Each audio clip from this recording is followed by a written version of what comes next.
Assalamualaikum hörmətli qardaşlar. Golland tili grammatik dərsimizə xoş gəldinizlər. Biz bugün öyrəndiğimiz grammatikалық uqum forfuksiyon and achterfuksiyon, yəni söz yazıcı, aldı və arqa qoşumçalar.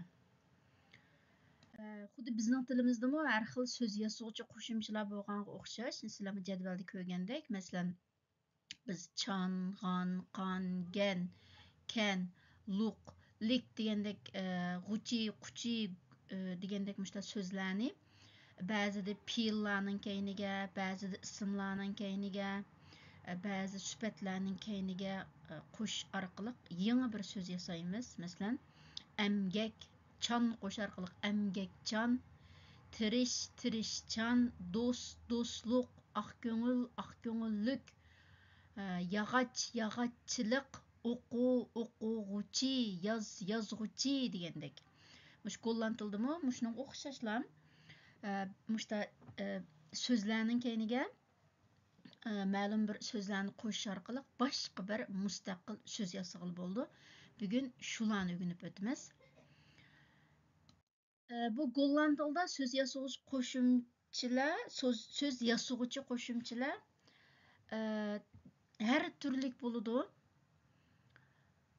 Biz lekin asosliq biz kundalik turmuşda eng ko'p ishlatiladigan golland tili grammatikasida bizga eng foydali bo'lgan ikki qo'shimcha, ya'ni so'z yasag'uvchi oldi qo'shimcha bilan so'z yasag'uvchi orqa qo'shimchani o'rganib o'tamiz.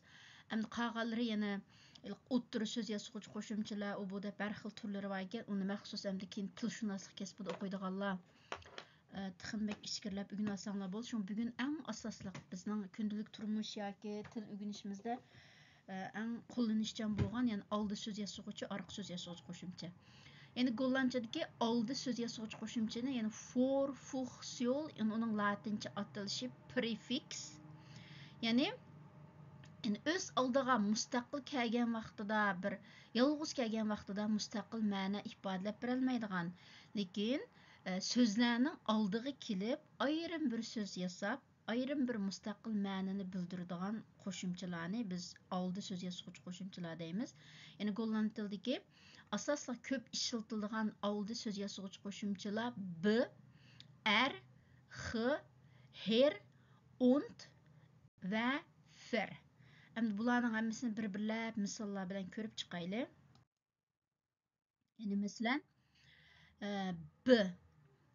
b bilan boshlangan so'zlar bu chaqchim sizlar jiq o'rganib boqqan, ya'ni besturen, bedanken, bemoeien, bezuinigen, bedenken. Yani b bilan boshlangan so'zlar. Anda fer bilan boshlangan so'zlar vergeten, vernederen, veranderen, verwisselen, vergoeden. Andan her bilan boshlangan so'zlar herhalen, herinneren, herindelen, herroepen, hervallen. Odatda her bilan boshlangan so'zlarning yana bir qitim takror degandek ma'nosi bor. Shu masalan herhalen takror qilmoq, herinneren ya'ni xotirlamak, qaytadan eslamak, hervallen ya'ni boshqadan kasal olmoq degandek. Ondan r bilan boshlangan so'zlar erkennen, ervaren, erbarmen. X bilan boshlangan so'zlar masalan gebruiken, gevoel, gemeen, gebaar, gebed. Und bilan boshlangan so'zlar ontkennen, ontvoeren, ontstaan, ontaarden, ontkomen. Ya'ni yenida Uyg'urcha tarjimasini yozib qo'ydim. Ya'ni sizlar shu so'zlarni o'rganish orqali ham so'zliklarni oshira olasizlar. Ya'ni sizlar qaragandek diqqat qilsanglar, mana bu b, fer ayrim bir kelgan vaqtida buning bir mustaqil bir ma'nosi bo'lmaydi-ku. Balki ma fer deganning jiroq degan ma'nosi va r deganning ayrim bir ma'nosi va deb o'ylashinglar mumkin, faqat mush ikki so'z ishda. Lekin qolgan so'zlar ayrim bir kelgan vaqtda mustaqil bir ma'nosi bo'lmaydi.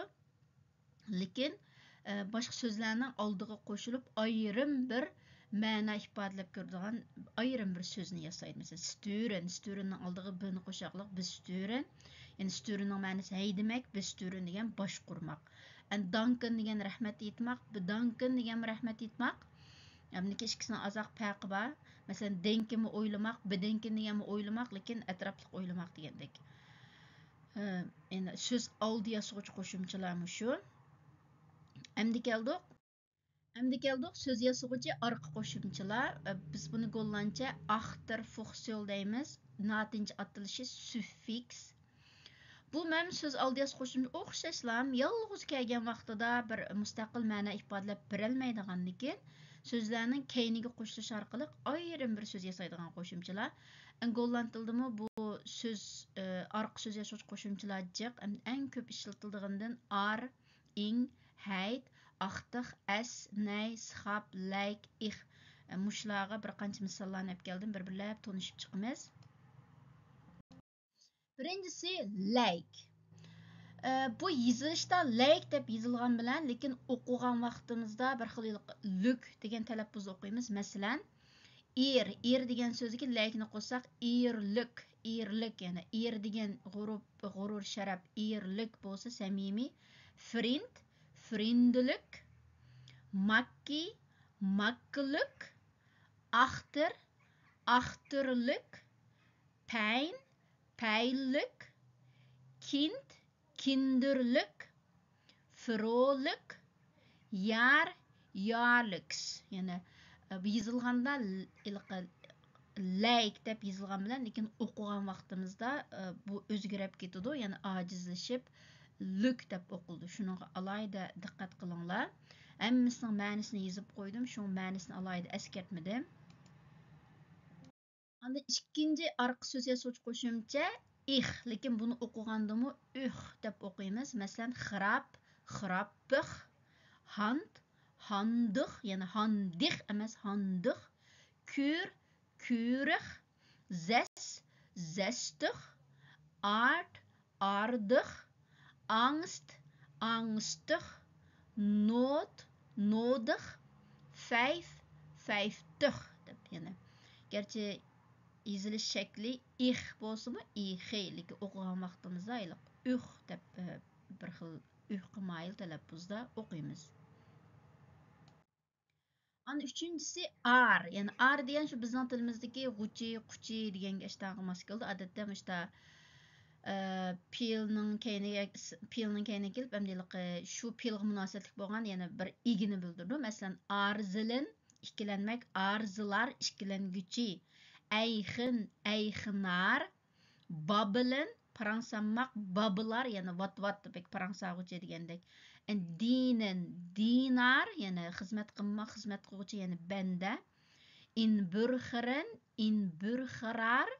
leren, leraar, drugshandels, en drugshandelar, beoordelen, beoordelaar.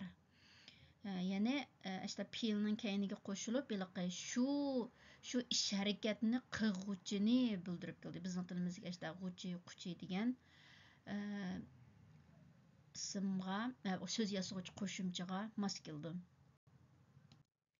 Endi keldik ing. Yani ma an bilan xey birlashib kelsa, yani ix emas, ing yangyodagi ng deb o'qiymiz. Masalan, leiden, leiding, verklaren, verklaring, toestemmen, toestemming, lenen, lening, lezen, lezing, delen, deling, verdedigen, verdediging, anpassen, anpassing. Yani hemmisi qarasanglar piyillarning keyniga qo'shilib ism şeklini bildirib, şu piyilga munosabatlik, şu piyilning ism şeklini bildiradi. Endi bu ilqi orqa so'z yasovchi qo'shimchalar ash bizning tilimizdagi ismdosh, sifatdosh, ravishdoshlarga o'xshab qoladi. Ya'ni ismdosh degan vaqtimiz shu o'zi piyilning turkumiga tava bo'lgan ash piyilning tomirlariga liq, qan, gan qo'shimchalarini qo'shash orqali biz işte ism rolini o'ynaydigan, sifat rolini o'ynaydigan yoki ravish rolini o'ynaydigan işte yangi so'zlarni yasab chiqatdik. Bu dal shu uyg'ur tili grammatikasiga o'xshaydi. Endi davomiga kelsak, Hayt deganning bizning tilimizdagi lik deganga o'xshab qoldi. Masalan, bu odatda iliq sifatlarning keyiniga qo'shilib keldi. Sifatlarning keyiniga qo'shilib, iliq sifatdosh yasaydi. Masalan, xut hayt, ya'ni yaxshilik, einheit, mensheit, bilay zwakheid, dankbaarheid, viezigheid, hoedanigheid. Yani әмісі сүпәтләрнің кейініге qo'shilib kelib boshqa bir so'z yasavatidi. Endi keyingisi kelsak, aqtiq. Bu aqtiq degan bir narsaga o'xshab qoldigan larcha, tek deganga o'xshaydi bizning tilimizdagi. Masalan, damis aqtiq, yana damis degan ayollar, ya'ni ayollardek, ayol kishiga o'xshaydigan demakchi. Kinder aqtiq, bolalardek, dif aqtiq, o'g'ridek, der aqtiq, hayvondek, ya'ni beest aqtiq, bu hayvondek, blau aqtiq, ko'kdek, bloom aqtiq, man aqtiq. Yani qarasanglar butunlay ismlarning keyiniga qo'shilib kelib, mesela ayollardek desa, mesela bir kishiga ayollardekli kiyinyapsiz deb, yani kiyinish shaklini ayol kishiga o'xshatmoqchi, uni ayol demakchi emas, balki ishda bir ish harakatini, ishda bir xususiyatini, ishda bir xarakterini o'xshatish shaklida kelmoqchi. Yani aqtiq deganning uchta ma'nosi bor. Endi keldik sxab. Sxab deganning shu likchilik degandek ma'nosi bor. Masalan, zwanger sxab, broederschap, vriendschap, landschap, blijdschap, waterschap, wetenschap, buurtschap. Yani bütünlay tercümelerini yazıp koydum. Şunu bunu özünler bunun PDF'ini yollab koymay, aldırmay körüp alsanlar buldu.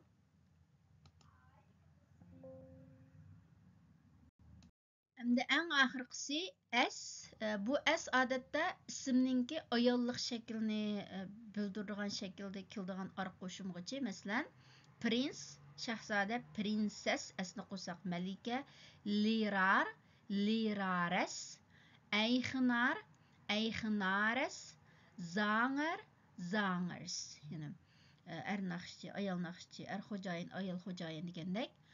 Ondan yeni bir köp işletilgan arqa söz yazgıç qo'shimcha nay. Mesela lekker nay. Yani lekker tatlık, lekker nay. Yani yeydigan tatlık narsalar, tatlık türüm demekçi. Slafen nay.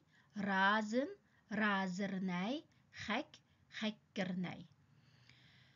Yani Golland tildagi şu köp işletildigan söz yazgıcı arqa qo'shimchalar mushu, oldi va arqa qo'shimchalar. Endi sizlar bularni o'rganib orqali endi buningdan keyin işte bir ism, fe'llarni o'rgangan vaqtinglarda balki uning ism shakli bormi yo'q, işte sifatdosh, ismdosh, ravishdosh shakllari bormi yo'q, shunga diqqat qilib o'rgansanglar bo'ldi. Ondan bularni o'rganib olgandan keyin balki masalan slafen degan so'zni bilsanglar, uning keyingi slafernay ish qilib oshuna qarab bunda bir ba'zida slafernay degan so'zni anglab boqmagan bo'lsanglar, lekin bunda paraz qilib topa olishinglar mumkin yoki lug'atni qanday izlashni bilishinglar mumkin. Yani qisqasi men bu yerda sizlarga faqat bir qismini misol keldim. Masalan, bu nay bilan boshlangan bir ikki so'z bor.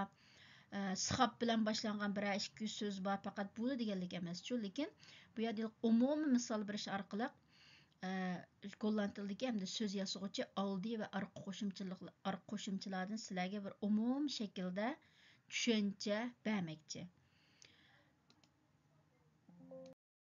Ondan Golland tilida, xuddi bizning tilimizdan bag'langan Golland tilida bu arqa va oldi so'z yasag'uvchi qo'shimchalardan boshqa yana o'ttirida kelib so'z yasaydigan qo'shimchalar, oldi ham keynida so'z yasaydigan qo'shimchalar degandek har xil shakllari bor. Masalan, infix, circumfix, adfix, interfix, transfix, simulfix degandek. Bularni odatda biz kundalik turmushimizda hech qanday ishlatib ketmaymiz. ilqi o'qish jarayonida bek bundan nimalarga hojatimiz tushmaydi. Anda sonda bir uchrab qolmasa.